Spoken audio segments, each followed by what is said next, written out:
El secretario de Gobernación, Adán Augusto López, primero dijo que a Felipe Calderón le tenían abierto un expediente por una investigación internacional. Al parecer se refería al tema de Rápido y Furioso, ¿se acuerda? Este tráfico de armas que se hizo con la venia de autoridades mexicanas y estadounidenses, no necesariamente con Felipe Calderón per se, en donde la idea era mover armas para rastrearlas y que estas armas llegaran a los cárteles mexicanos y poder obtener información al respecto del tema. Estas labores de inteligencia un poco cuestionables, muy dudosas en sus éticas, en su moral, pero bueno, pues que a final de cuentas pasan en muchas partes del planeta. Sin embargo, pues bueno, más allá de eso, Adán Augusto López pues no dio más datos. El presidente López Obrador reaccionó ayer en la mañanera y ya fue más específico. Se refirió a Rápido y Furioso, pero dijo, no estoy seguro si esto está vigente o no. Así que bueno, pues pareciera que se echa para atrás Adán Augusto López porque ayer le preguntan, oiga, que sí hay una investigación, no hay una investigación contra Calderón. Y entonces entre que se echa para atrás, pero luego se va para adelante de nuevo, y hace una especie de comparación de Calderón con Pinochet. Escuche usted. Yo no señalé que hubiese alguna averiguación en contra de nadie. Sí sostengo que Rápido y Furioso, en otras palabras, fue un crimen perpetrado desde el staff de lesa humanidad. Y pues yo no sé mucho de derecho internacional, pero sí sé que así como en España en su época pudieron juzgar a Pinochet por su actuar como presidente de Chile, pues ningún mexicano está exento de que se le persiga, se le investigue y se le castigue. ¿Hay una clara campaña detrás de esto o no tanto? El secretario de Gobernación, Adán Augusto López, está haciendo una gira por estados de la República para que se apruebe la reforma constitucional que dejará al ejército en las calles de aquí al 2028. Francamente, en muchos congresos locales no es necesaria la presencia de Adán Augusto López. Digo, los congresos locales que son de mayoría morena, pues votan como se les ordene, ¿para qué nos hacemos?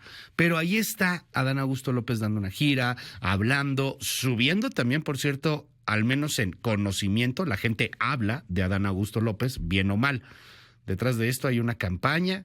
Ezra Shabot, qué gusto saludarte. ¿Cómo estás, querido Ezra? Buen día. Hola, buen día Luis, buen día al auditorio. Sí, parecería ser que Adán Augusto López no solamente está en campaña, sino está tratando de generar lo que sería una imagen similar a la de su jefe, el presidente López Obrador.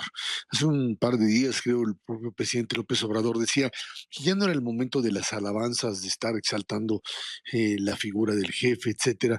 Y creo que en ese sentido lo que pues viene sucediendo es que al haber adelantado la sucesión presidencial, sus precandidatos o los precandidatos de Morena tratan de parecerse, de volverse similares a la figura del caudillo. Y esto provoca en figuras como Adán Augusto López esta necesidad, Luis, de parecerse a su jefe, de moverse en el terreno de la agresividad y de mostrar que son capaces de dejar a un lado la la función de negociador. Recordemos a Adán Augusto, secretario de Gobernación, pactando, hablando con la contraparte, siendo el hombre que desde Bucareli pues trataba de encontrar pactos para convertirse en el bravucón, en el hombre que todos los días tiene una actitud de estar confrontando, de estar amenazando y parecería de estar complaciendo al presidente de la República.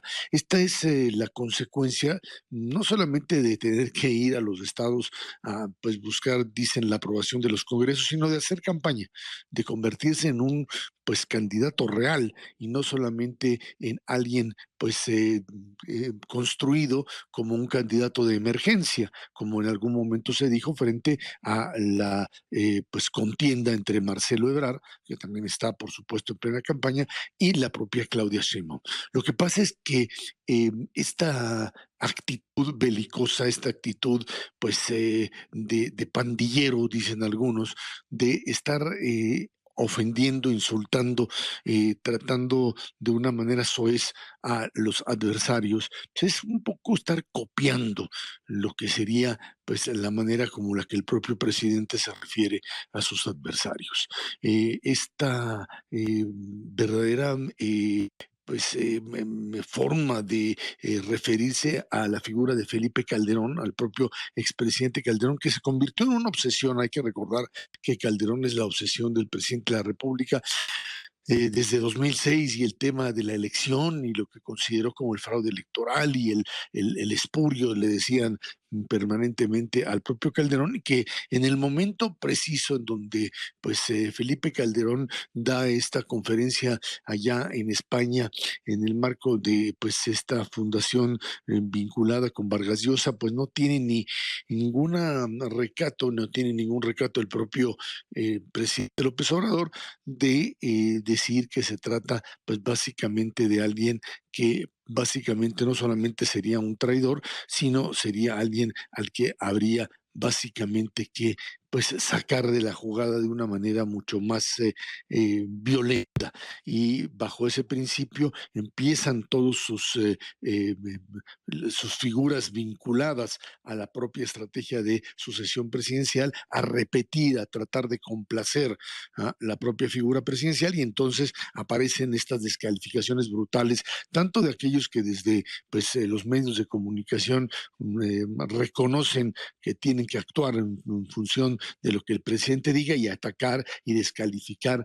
Primero, por supuesto, a Cedillo, que también estaba en esta plática, y después a Calderón, más a Calderón. De Peña Nieto ni se acuerdan porque no estuvo allí, y además con Peña Nieto no se meten, pero sí con las figuras de Cedillo y más que nada con Felipe Calderón, al que siguen considerando algo así como pues el gran Satanás, el gran hombre al que hay que finalmente, o el hombre al que hay que eliminar al menos de la escena política. Ese es el juego, parecerse, ser alguien similar o convertirse en la figura parecida al presidente López Obrador, es lo que trata de hacer el propio Dan Augusto, y que es además Luis, similar también, o trata de convertirse en una imagen que copie este nivel de agresividad en el otro lado también, en el lado de la propia Claudia Sheinbaum, no a través de ella misma, que trata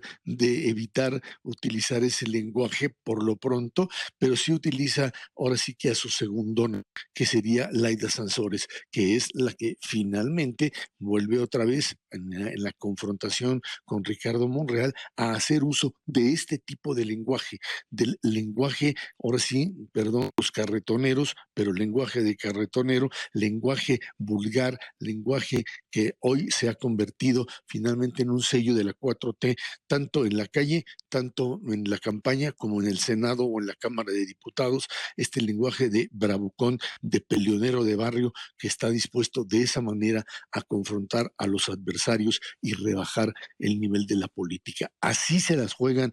Esta es la manera de hacerlo, y bueno, pues ahí está el tercer candidato, un Marcelo Ebrard, que no sabemos si le va a entrar a este lenguaje, a esta actitud de parecerse al presidente de la República. Ayer en una entrevista en televisión, el propio Marcelo Ebrard decía algo que es diferente, digamos, a los otros, pues que López Obrador y él se llevaban muy bien, tenían una relación estrecha, pero que tenían ideas diferentes.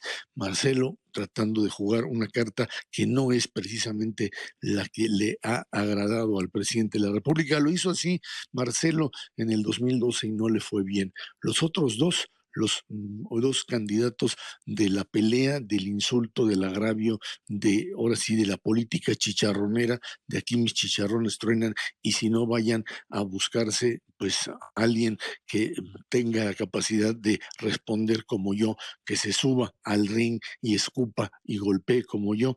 Las dos figuras, la figura tanto de Claudia Sheinbaum a través de Laida Sansores y el propio Adán Augusto despotricando como peleonero de barrio, son finalmente la estrategia de la 4T. hoy dispuesta a un pleito de barrio, a un pleito de calle para tratar de ganar la presidencia de la República en Claro. 2024, Luis. Y todavía faltan unos 703 días para que acabe el sexenio, querido Erra. O sea, se va a poner duro. O sea, si ya se están radicalizando, ¿ves que regresen las aguas calmas en algún momento o al menos encrispadas? Yo creo que no, básicamente, además, recuerda que este tipo de actitud tiene que ver no solo con ser popular a nivel nacional, sino básicamente de convencer al elector número uno, al que tiene la capacidad de designar, o que el propio Dan Augusto son los que deberán seguir porque se parecen a él, porque son como él. Y Marcelo, pues no sé en qué está pensando otra vez en un 2012, en donde pues sí, era diferente a López Obrador, pero parece que eso no le va a dar absolutamente ninguna posibilidad real de ser el agraciado con el premio mayor de la Lotería Moriniana. Gracias, querido Erra. Te mando un gran abrazo y te seguimos en @EZChabot. Mil gracias.